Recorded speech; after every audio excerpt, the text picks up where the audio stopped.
This is TWiT. So I got barred. Google's new... You actually got it or just the invitation? I got the invitation. I got it too finally today. Yeah, they're rolling it out really Leo, quickly. pardon me, wait, Leo, 1 moment, please. Yes. 1 moment. I have to have a fit about this. You can guess what that fit is going to be. You can't use it with a workspace account. Why the hell not? It's just a friggin' email address, Google. I think they don't want business. I don't know. You know, Google, it's interesting. You wouldn't think of Microsoft as the fast-moving, break things kind of company, and Google as the cautious, thoughtful, not so fast. Parrots. Yeah. After that, they're more careful. So Google is moving much more slowly on this and much more carefully. That's one of the ways they are. They're really, that's invite only. Although I got an email because I'm a Google One subscriber. Right. Me too. I got an email and it said, because you're a Google One subscriber, come on in. And so you just told me I'm invited. I had already applied. Right, it did that to me too, which was weird, Ant. And then I got a later email that said, okay, now you're actually in. Because it said, you could come on in, and then you're not coming in. You're just on the wait list. I said, I was on the wait list. But then it finally said, okay. Well, you should have done like Jason Calacanis and just begged. That's how you get in. So anyway, I'm in. If you got anything, we've been. So I asked it to describe the engagement program that I teach at school. Yeah. Is there a document it could read? Yeah, but it got it way wrong. Oh, way wrong. It made up courses. It made up programs. You know, if you want to fund them for me, Google, fine, but they didn't exist. Well, let's see. Tell me about the. I asked it, does Fox News lie? That was a very interesting answer. Tell me about This Week in Google podcast. Let's see if it knows anything about us. I asked it earlier about Windows Weekly, and it got the old cast members, Mary Jo Foley, so I corrected it, and it now knows that Richard Campbell's a host. This Week in Google, a technology podcast that covers the latest Google and cloud computing news, hosted by Leo Laporte, Jeff Jarvis, Stacey Higginbotham, Ant Pruitt, and their guests. Records live Wednesdays, 5 p.m. Eastern. It's actually better at the UTC calculation than I am. This podcast covers a wide range of topics, including Google products and services, corporate leadership, and workforce issues. That's all that Elon Musk talk right there. Scroll it. There's more, I bet. Is there? Oh, yeah. Yeah. National and international regulations, legal developments, politics, consumer privacy issues, and more. The podcast is a great way to stay up to date on the latest news and developments in the world of Google and cloud computing. Thumbs up, Google. Bard. Cloud computing? Sure. Yeah. You know, sure. If they had said something like, it never talks about Google despite the name, then I would have been impressed. You would have been like, dang, there's a little man inside there typing that answer. Check again next week. It'll say that. But then what's kind of interesting, and I did this with Windows Weekly as well, I said, tell me about This Week in Google in Arabic. And it does. It does it pretty quickly, too, actually faster than ChatGPT 4 did, because Google's pretty good with the translations. They've let a lot of people in and suddenly got slow. Look at that. Thinking. Oh. And then. Neva saying, eat your heart out, Google. Yeah. The This Week in Google podcast in Arabic is available on Google Podcasts. Well, okay. No. Speaking of Arabic.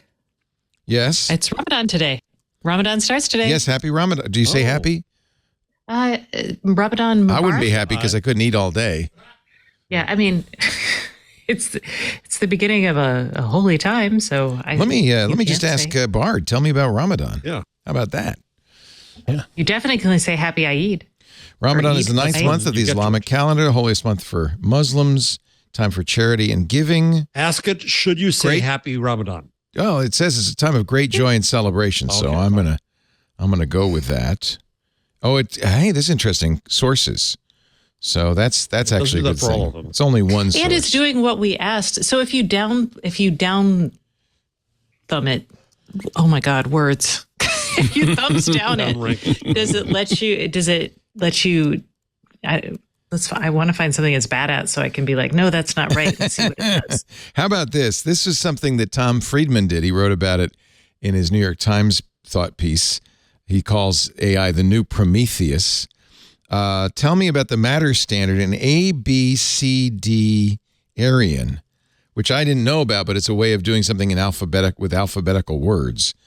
So this one, Stacey, you're going to have those acrostic poems? Yeah. It's going to have an A and then a B and then a C. The ABCD. Wait a minute. It's completely that's not confused. What that particular matter standard It is. completely got confused. There is no matter standard for ABC. It's making stuff up. The matter standard is not a set of guidelines for the ABCDarian approach. And it is not based on the latest research. Wow. Unless maybe they have a matter standard. Let me do it with something that I know that I don't have an ABC How do you say A, B, C, D, Arian? Let's see if we can do it. Tell me about Leo Laporte and A, B, C, D, E, Arian. It was the Thomas Friedman example was quite impressive. You did ABEC. Here is Leo Laporte and ABCD Arian. Lover of technology everywhere he goes. Few can match his knowledge. Helping people grow. This is not. Wait, it starts with L? It doesn't. No, it's not doing it. There's no. Let me go to the Thomas Friedman piece because this is. Obviously, he had a better example. I asked it to describe the stochastic parrots paper. Yeah. Got one author right, one wrong, and ignored two. Oh, this is not good. Yeah, all kinds of stuff. This should not be used for search. It does not do that. Emily Bender is great on that topic. I agree. It's just wrong, and it's going to hurt the credibility of the companies. It's going to hurt the credibility of the technology. It's just wrong. Huh. I love the technology. I'm fascinated by it, but this is not what it's meant to do. Why all the hype for it then? Well, this is Bard. This is not ChatGPT 4. This is Google's response, and I think Google is not. And by the way, most of the ways ChatGPT 4 is used is not for search. Bing is using it more for chat, but things like Copilot and I think are much more sensible. Yeah. Yes. Oh, Copilot's the dev tool, right? Yeah. Is that what I'm thinking of? For let me try ChatGPT 4.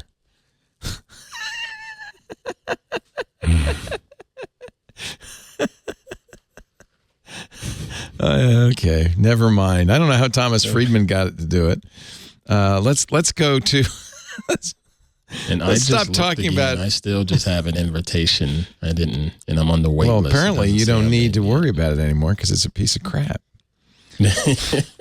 Thank you, sir. Do you know Jacob Ward, who works for NBC? No. Scooter X in the chat. Oh, sorry. Go ahead. There you go ahead. I think Scooter X is writing something or posting. So here's Thomas Friedman's piece in the New York Times. He's talking to Craig Monday, formerly of Microsoft, about ChatGPT 4. First, he asked ChatGPT 4 to summarize Planet Word and its mission in 400 words. It did so perfectly in which a is few his seconds. wife's museum. Then he asked it to do it the same 200 words, another few seconds. Then the same in Arabic, just as quickly. Then in Mandarin, 2 more seconds. Then in English, in the form of a Shakespearean sonnet. But here's the ABCDarian verse describing Thomas Friedman's wife's charity in alphabetic order. Alluring in Washington is a museum so grand, built to teach, inspire, and help us understand. Curious minds planet flock to words embrace, delving into language and its intricate grace. Every exhibit here has a story to tell, from the origins of speech to the art of the quill. That's impressive.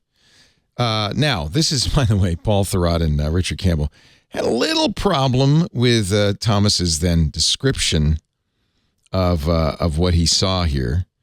I could barely sleep that night. I know, Jesus. To observe an AI system, its software, microchips, and connectivity produce that level of originality, that was the word they didn't like, in multiple languages in just seconds each time. Well, the first thing that came to mind was the observation by the science fiction writer Arthur C. Clarke that any sufficiently advanced technology is indistinguishable from magic. I guess it does seem kind of magical. It's pretty amazing. It does. I mean, and if you don't know, and that's the originality, I mean, he doesn't know how computers or AI or anything necessarily works.